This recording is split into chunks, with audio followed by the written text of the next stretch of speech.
નમસ્કાર વિદ્યાર્થી મિત્રો, આજે આપણે સંચાલનના સિદ્ધાંતો વિશે આપણે માહિતી મેળવવાની છે. સંચાલનના સિદ્ધાંતો એના વિશે આજે આપણે મેળવવાની છે. તો એમાં આપણે પહેલું જોઈશું પ્રસ્તાવના.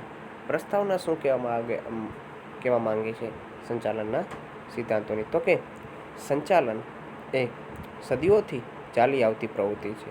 ઘણા બધા વર્ષોથી સદીઓથી ચાલી આવતી પ્રવૃત્તિ છે. તે ઇતિહાસ પર નજર કરતા દુનિયાના તમામ દેશોની એકવિધ પ્રવૃત્તિઓમાં સંચાલન તત્વો જોવા મળે છે.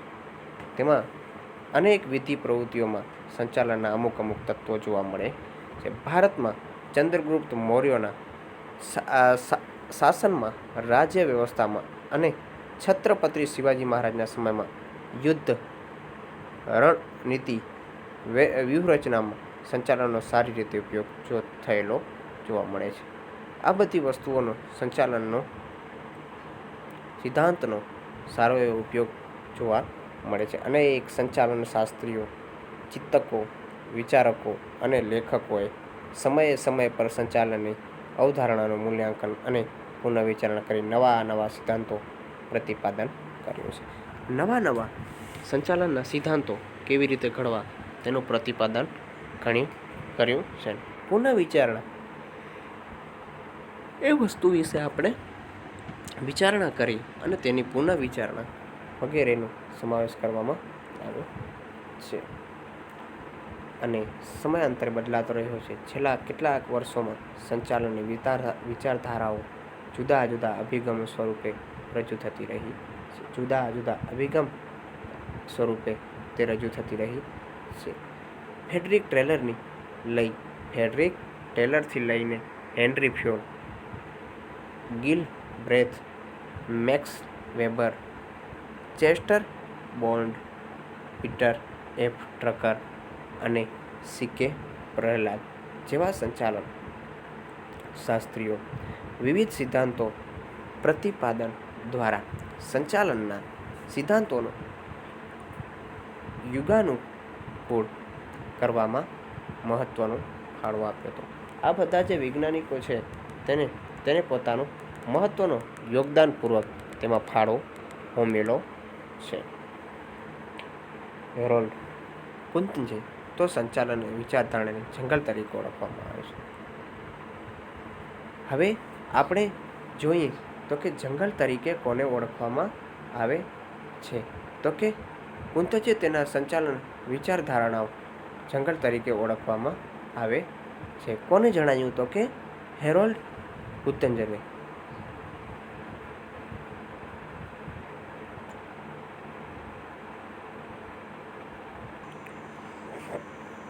હવે આપણે જોવાનું છે સંચાલનના સિદ્ધાંતો. સંચાલનના સિદ્ધાંતો કયા કયા છે? તો તેમાં જોઈએ આપણે અર્થ. સંચાલનના સિદ્ધાંતો એ સંચાલકો માટે માર્ગદર્શન ભૂમિકા ભજવે છે. માર્ગદર્શન જે યોગ્ય હોય છે તે ભૂમિકા ભજવતા હોય છે. હકીકતમાં સંચાલનના સિદ્ધાંતો એ નિયમો નથી, માત્ર ધારણાઓ છે. નિયમો નથી, જે માત્ર ધારણાઓ છે. રૂઢિઓ અને અનુભવોનો નિચોડ છે. રૂઢિઓ અને અનુભવોનો નિચોડ છે. જુદા જુદા સંચાલન શાસ્ત્રીઓએ જુદી જુદી પરિસ્થિતિઓમાં મેળવેલા તારણો છે. જુદા જુદા સંચાલનમાં શાસ્ત્રીઓએ જુદી જુદી પરિસ્થિતિઓમાં મેળવેલા તારણો છે અને તે વ્યવહારુ સાબિત થાય છે. તે એક વ્યવહારિક રીતે સાબિત થતા હોય છે. તેના અમલીકરણથી સચોટ પરિણામ પણ પ્રાપ્ત થાય છે. તેનું અમલકરણ કરવામાં આવે તેનું યોગ્ય પરિણામ પણ આપણને મળે છે. યોગ્ય પરિણામ આપણને પ્રાપ્ત થતો હોય છે. તેથી આ સિદ્ધાંતો ધંધાકીય એકમ માટે સંચાલન પ્રણાલીઓનો ભાગ બની જાય છે. માટે સંચાલનની પ્રણાલીઓનો તે ભાગ બની જતો હોય છે. ધંધાકીય એકમમાં માનવ વર્તણૂકને સાનુકૂળ કરવા માટે અમુક સિદ્ધાંતો ઘડવા પડે છે. અમુક પ્રકારના નિયમો અને સિદ્ધાંતો ઘડવા પડે છે. તેથી ધ્યેય સિદ્ધિ સરળ બને છે. આથી ધ્યેયની જે સિદ્ધિ હોય છે તો શું એકદમ સરળ બની જતી હોય છે. આ સિદ્ધાંતો સંચાલનના સિદ્ધાંતો કહેવામાં આવે છે. આ સિદ્ધાંતોને શું કહેવામાં આવે છે? સંચાલનના સિદ્ધાંતો કહેવામાં આવે છે. હવે જોવાનું છે આપણને ખ્યાલ. શું છે ખ્યાલ? તો કે સંચાલન એ એક કળા અને વિજ્ઞાનનો સમન્વય છે. સંચાલન એક કળા છે અને વિજ્ઞાનનો સમન્વય છે. વિજ્ઞાન હોવાથી તેઓ સિદ્ધાંતો હોય છે તે સ્વાભાવિક છે. શુદ્ધ વિજ્ઞાનની માફક સંચાલનના સિદ્ધાંતોનો જડ નથી. શુદ્ધ વિજ્ઞાનની માફક સંચાલનના સિદ્ધાંતો જડ નથી, પરંતુ તે પરિવર્તનશીલ છે. સંચાલનના સિદ્ધાંતો માનવ વર્તણૂક સાથે સીધો સંબંધ ધરાવે છે. માનવ સાથે તે એક પ્રકારનો સીધો સંબંધ ધરાવે છે.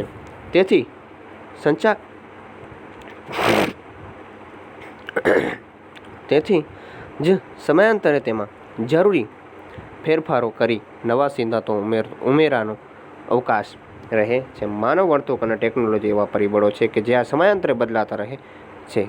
માનવ અને ટેકનોલોજી એ જેમ સમય બદલાતો જશે એમ પણ એમાં બદલાવ થતા જાય છે. આ પરિવર્તનને પહોંચી વળવા સંચાલનના સિદ્ધાંતોમાં ફેરફાર થતા રહે છે. આ પરિવર્તનને આપણે પહોંચી વળવા માટે સંચાલનના સિદ્ધાંતોમાં ઘણા બધા ફેરફારો થતા રહે છે. સંચાલનના સિદ્ધાંતો એ નિર્ણય ઘડતર અને તેના અમલીકરણ માટે વિસ્તૃત અને ચોક્કસ માર્ગદર્શિકા છે. સંચાલનના સિદ્ધાંત અનુસાર વિવિધ પ્રોત્સાહનો દ્વારા કર્મચારીની કાર્યક્ષમતામાં વધારો કરી શકાય છે. કર્મચારીની કાર્યક્ષમતા હોય છે તેમાં આપણે યોગ્ય પ્રકારે તેમાં વધારો કરી શકાય. દાખલા તરીકે કોઈક એક કર્મચારીની બઢતી અંગેનો નિર્ણય માટે તેની નોકરીઓ વર્ષોને આધારભૂત ગણવામાં આવે છે, જ્યારે અન્ય એકમમાં કર્મચારીઓની કાર્યક્ષમતાને ધ્યાનમાં લઈને બઢતી આપવામાં આવે છે.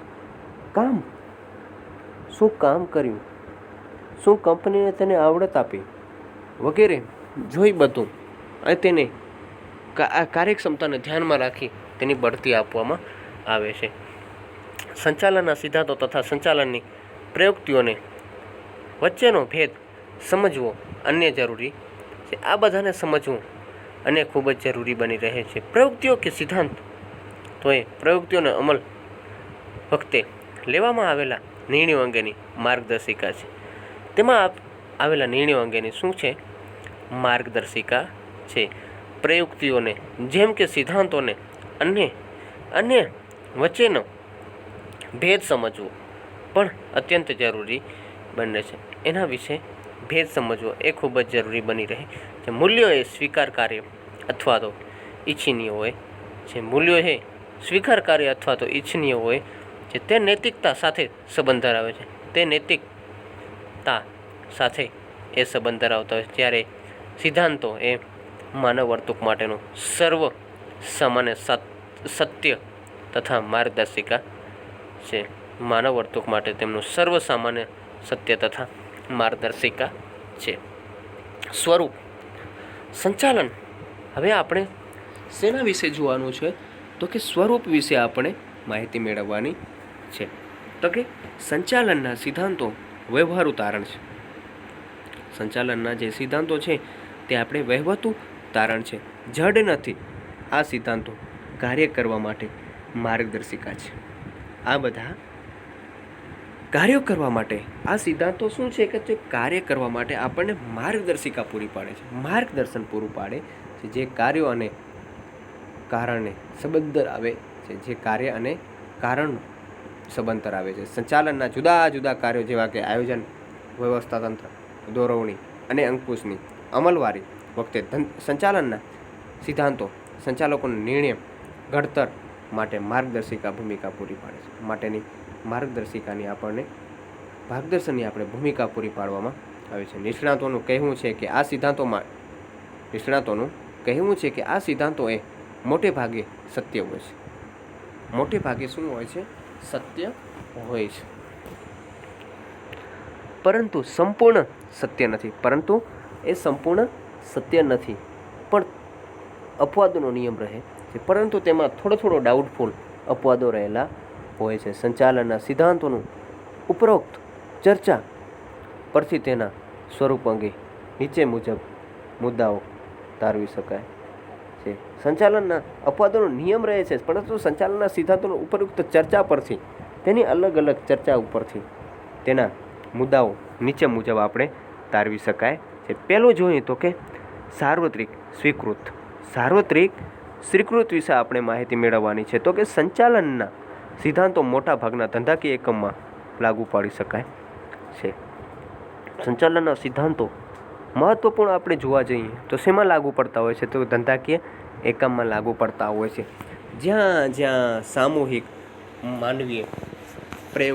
માનવીય પ્રયત્ન જરૂરિયાત છે, ત્યાં આ સિદ્ધાંતોની આવશ્યકતા રહે છે. જો કે ધંધાકીય એકમના પ્રકાર, સ્વરૂપ, પ્રવૃત્તિ અને કદ મુજબ સંચાલનના બધા સિદ્ધાંતો લાગુ પડવાના માત્રામાં ફેરફાર હોય છે, પરંતુ મોટા ભાગના ધંધાકીય એકમોમાં સંચાલનના સિદ્ધાંતો લાગુ પાડી શકાય છે, જેથી સંચાલનના સિદ્ધાંતોનો સર્વવ્યાપી સાર્વત્રિક છે. જો કે ધંધાકીય એકમનું પ્રકાર, સ્વરૂપ, પ્રવૃત્તિ અને કદ મુજબ સંચાલનના બધા સિદ્ધાંતો લાગુ પડવામાં માત્ર ફેરફાર હોય છે. અનેક બધા ફેરફારો હોતા હોય છે. હવે આપણે બે જોઈએ પરિવર્તનશીલતા. પરિવર્તનશીલતા વિશે આપણે જોવાનું છે. તો કે સંચાલનના સિદ્ધાંતો એ જડ તારણ નથી. સંચાલનના સિદ્ધાંતો છે તે જડ અને તારણ નથી, પરંતુ પરિવર્તનશીલ છે. પરિવર્તનશીલ છે.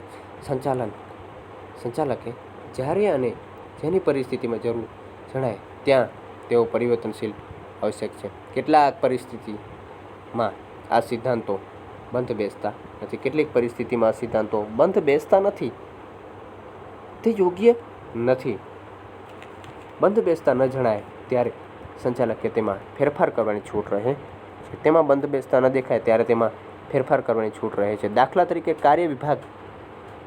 કાર્ય વિભાજનનો સિદ્ધાંત મોટા એકમોમાં એક સમાન રીતે લાગુ કરી શકાય છે, પરંતુ નાના એકમોનો તેટલી જ માત્રામાં કાર્ય વિભાજનનો સિદ્ધાંત લાગુ કરી શકાતો નથી. તેટલી જ માત્રામાં તે કાર્ય વિભાજનનો સિદ્ધાંત લાગુ કરી શકાતો નથી. હવે આપણે જોશું 3 સામાન્ય માર્ગદર્શિકા. શેના વિશે જોવાનું છે? તો કે સામાન્ય માર્ગદર્શિકા શું છે? તો કે સંચાલનના સિદ્ધાંતો એ જુદી જુદી પરિસ્થિતિઓમાંથી જુદા જુદા નિષ્ણાતો દ્વારા થયેલા અનુભવોની ફલશ્રુતિ સમાન છે. જે સંચાલનના સિદ્ધાંતો એ જુદી જુદી પરિસ્થિતિઓમાંથી જુદા જુદા નિષ્ણાતો દ્વારા થયેલા અનુભવોની ફલશ્રુતિ છે. ધંધાકીય એકમોને સંચાલન કરતી વખતે એકમમાં વિષમ અને જટિલ સમસ્યાઓ આવતી હોય છે. ઘણી બધી જટિલ સમસ્યાઓ આવતી હોય છે. આ દરેક સમસ્યાનું સ્વરૂપ એકમ અનુસાર જુદું જુદું હોય છે. દરેક પરિસ્થિતિમાં દરેક એકમ માટે એક સરખું પરિણામ આપી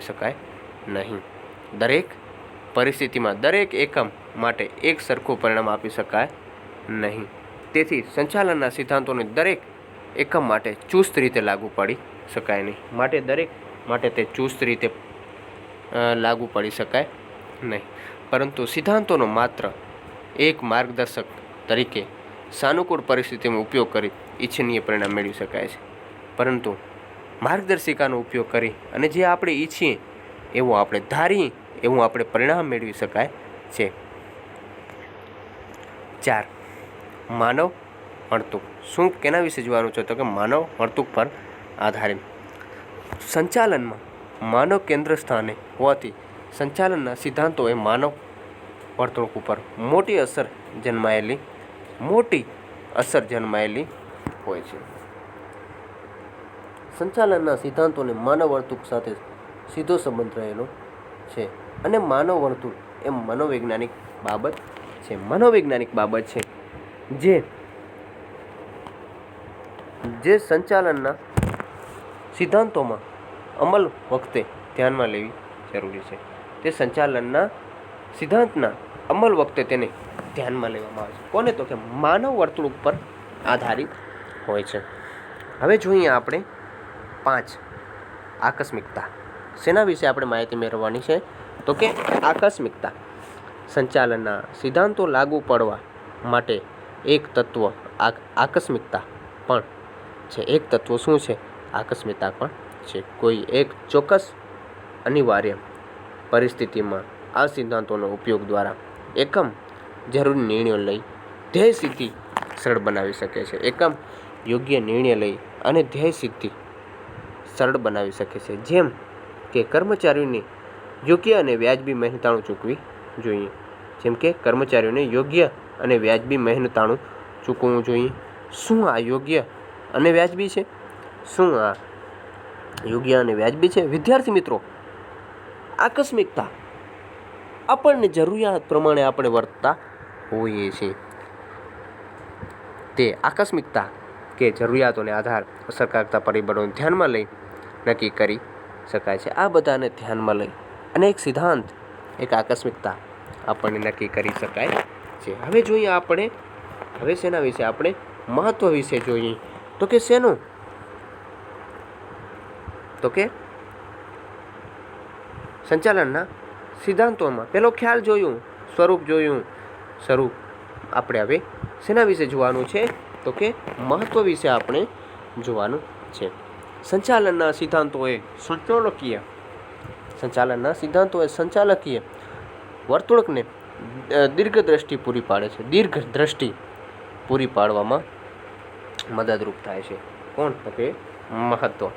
તેમજ સંચાલન કાર્યને ખૂબ જ પ્રભાવિત કરે છે અને સંચાલન કાર્યને ખૂબ જ પ્રભાવિત કરવામાં આવે છે. સંચાલકો ધ્યેય સિદ્ધ માટે તેનો ઉપયોગ કરે છે. સંચાલકો તેને ધ્યેય સિદ્ધિ માટે તેનો ઉપયોગ કરે છે. આ સિદ્ધાંતો સંચાલકોનું નિર્ણય ઘડતર માટે દિશા સૂચક કરે છે. નિર્ણય ઘડતર માટે તેને શું કરે છે? દિશા સૂચક કરે છે. આમ સંચાલનના સિદ્ધાંતો એ કોઈ પણ એકમ માટે ચાવી રૂપ ભૂમિકા ભજવે છે. આ માટે તે એક ચાવી રૂપ ભૂમિકા ભજવે છે. તેનું મહત્વ નીચે મુજબ વર્ણવી શકાય છે. હવે એમનું મહત્વ વિશે આપણે જોઈએ છીએ. તો કે એક, સંચાલકીય કાર્યક્ષમતામાં વધારો. શેમાં? તો કે સંચાલકીય કાર્યક્ષમતામાં વધારો. સંચાલનના સિદ્ધાંતો સંચાલનોની વિવિધ પ્રકાર પરિસ્થિતિઓમાં કેવી રીતે કાર્ય કરવું તે માટે માર્ગદર્શન પૂરું પાડે છે. એ માટે આપણને માર્ગદર્શન પૂરું પાડે છે, જેના દ્વારા ધંધાકીય એકમની કાર્ય પદ્ધતિઓમાં સુધારો આવે છે. શું આવે છે? તો કે સુધારો આવે છે અને તેનાથી સંચાલકીય કાર્યક્ષમતામાં પણ વધારો થતો હોય છે. અલગ અલગ પ્રકારના સુધારો આવે છે.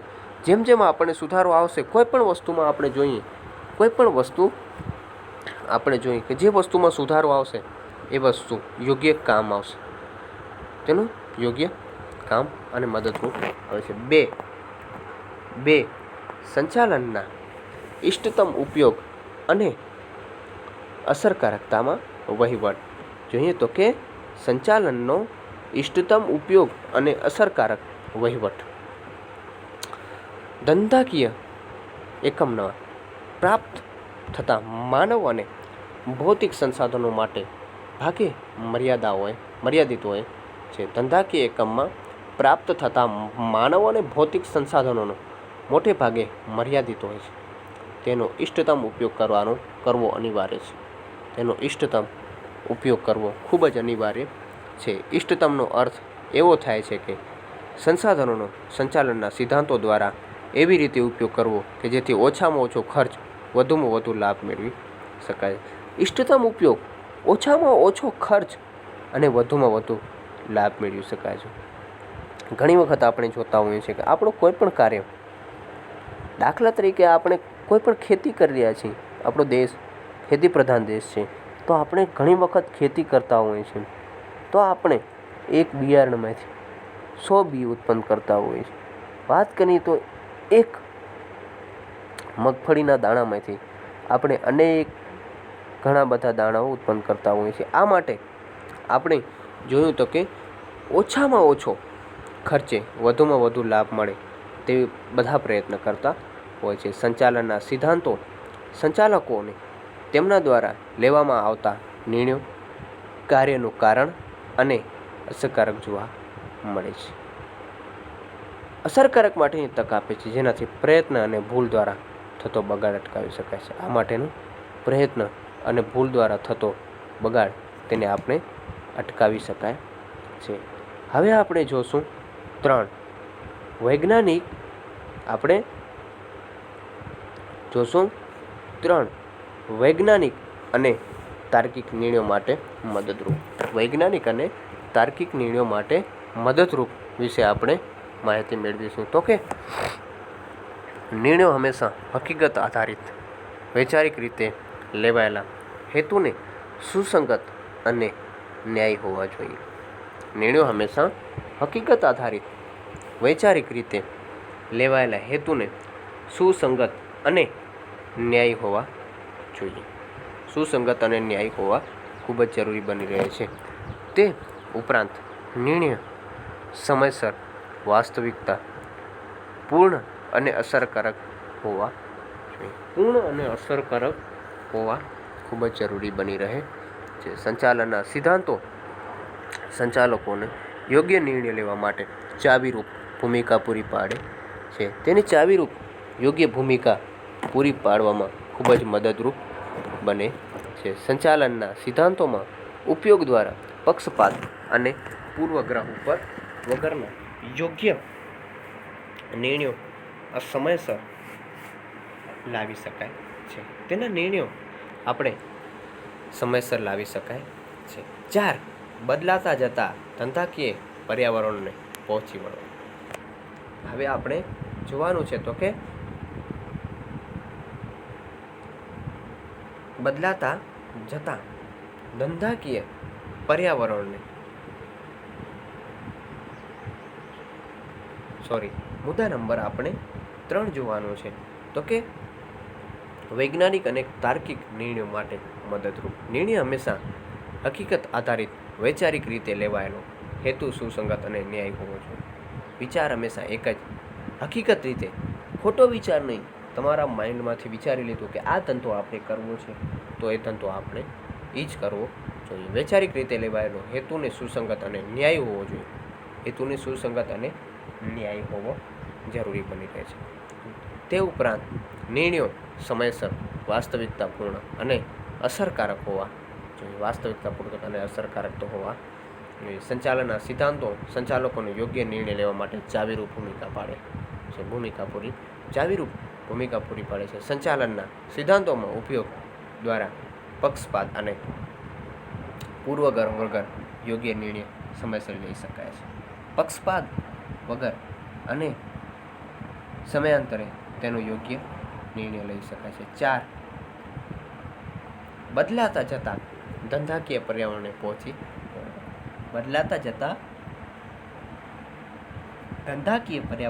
પહોંચી વળવા માટે સામાન્ય રીતે તો સંચાલનના સિદ્ધાંતોએ સામાન્ય માર્ગદર્શિકા છે. પરંતુ બદલાતી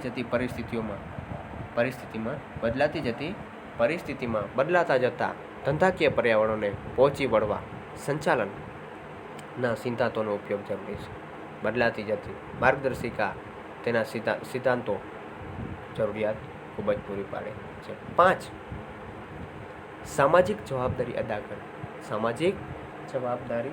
અદા કરવી. ધંધો એ સમાજનું અવિભાજ્ય અંગ છે. નફાને ધંધાનો એક ધ્યેય ગણવામાં આવે છે. પરંતુ એકમાત્ર ધ્યેય નથી. સમાજનો વિકાસ અને ઉન્નતિ એ પણ ધંધાકીય એકમને ધ્યેય છે. સંચાલનના સિદ્ધાંતોમાં અસરકારક અમલ દ્વારા ધંધાકીય એકમ સરળતાથી સામાજિક જવાબદારીનું લક્ષણ સિદ્ધ કરી શકાય છે. સામાજિક જવાબદારીનું લક્ષણો છે તે આપણે તે હાસિલ કરી શકાય છે. 6માં જોઈએ આપણે તો કે સંચાલનની વિચારધારણાઓ વિશે આપણે સમજવાનું છે? તો કે સંચાલન ક્ષેત્રે થયેલા વિવિધ સંશોધનો, અભ્યાસો અને પરિણામોનો આધાર સંચાલનની વિચારધારાનો વિકાસ થયો. સંચાલનની વિકાસધારા ઉપર વિકાસ થાય છે. સમય અનુસાર દરેક વિચારધારણાઓ તેનો વિશિષ્ટ દ્રષ્ટિએ રજૂઆત થાય છે. વિચારધારણાઓને વિશિષ્ટ રીતે તે રજૂઆતોને દ્રષ્ટિબિંદુથી તેની રજૂઆત થતી હોય છે.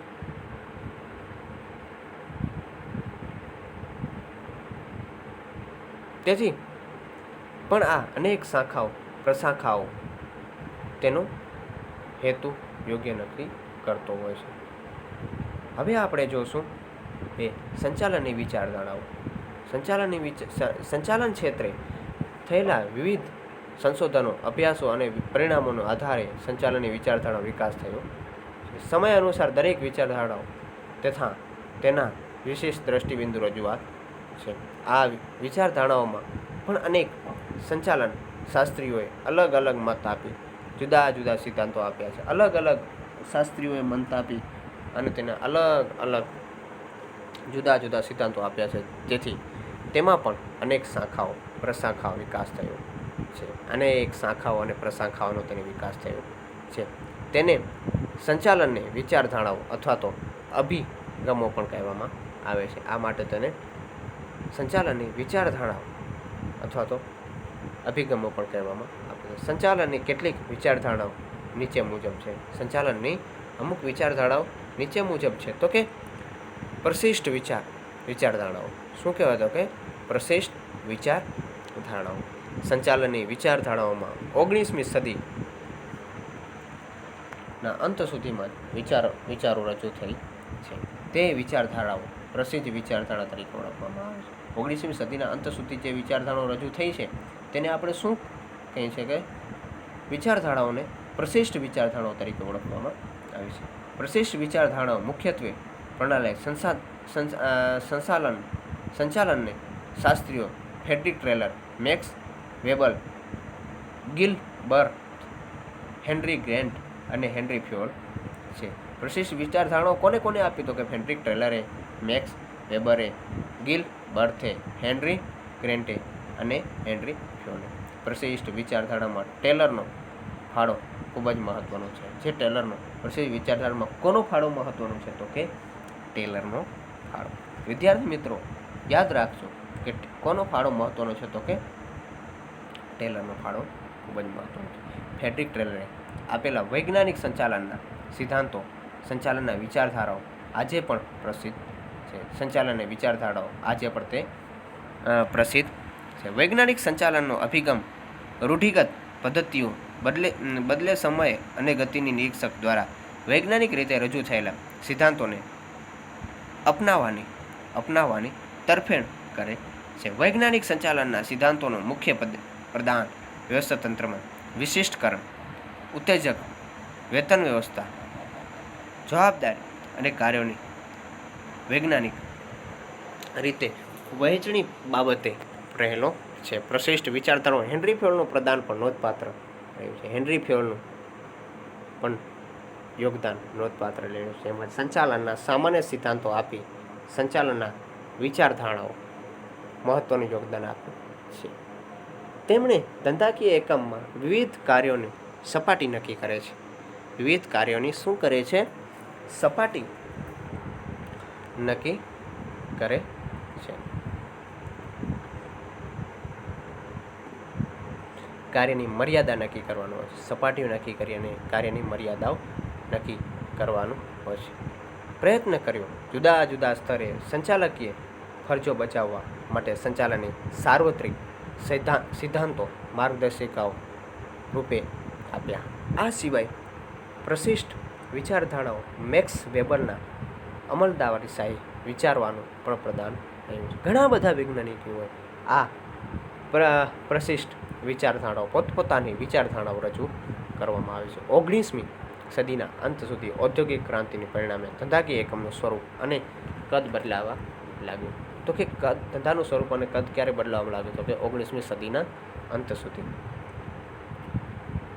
પરિણામે પ્રશિષ્ટ વિચારધારણાઓની કેટલીક મર્યાદાઓને લીધે તેમાં ફેરફારો કરવાની આવશ્યકતા ઊભી થઈ. તેમના કેટલીક મર્યાદાઓને લીધે તેમાં ફેરફારો કરવાની આવશ્યકતા ઊભી થઈ. તેથી મર્યાદાઓ મુખ્યત્વે નાણાકીય ઉત્તેજન, વધુ સ્થાન, માનવીય અભિગમને ઓછું મહત્ત્વ તથા અવૈધિક સંબંધોની અવગણનો ઉપયોગ કરવામાં આવે. આ જ રીતે તેની મર્યાદાનો મુખ્યત્વે નાણાકીય ઉત્તેજન, વધુ સ્થાન, માનવીય અભિગમનું ઓછું મહત્ત્વ જેવા કે અવૈધિક સંબંધોને અવગણવાનું મુખ્ય કાર્ય કર્યું. હવે આપણે આ જોઈ પ્રશિષ્ટ વિચારધારણાઓ. અલગ અલગ વિચારધારણાઓ આપણે જોઈ અને અલગ અલગ વિચારધારણાઓ આમાં રજૂ કરવામાં આવી. ઘણા બધા વૈજ્ઞાનિકો જે આપણે જોયા, જેવા કે સંચાલન શાસ્ત્રીઓ જોયા, જેવા કે Frederick Taylor, Max Weber, Gilbert, Henry Gantt અને હેનરી ફ્યોર.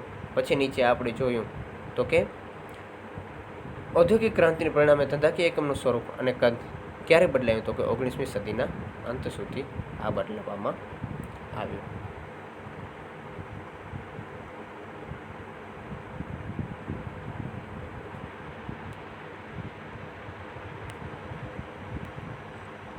હવે આપણે તેને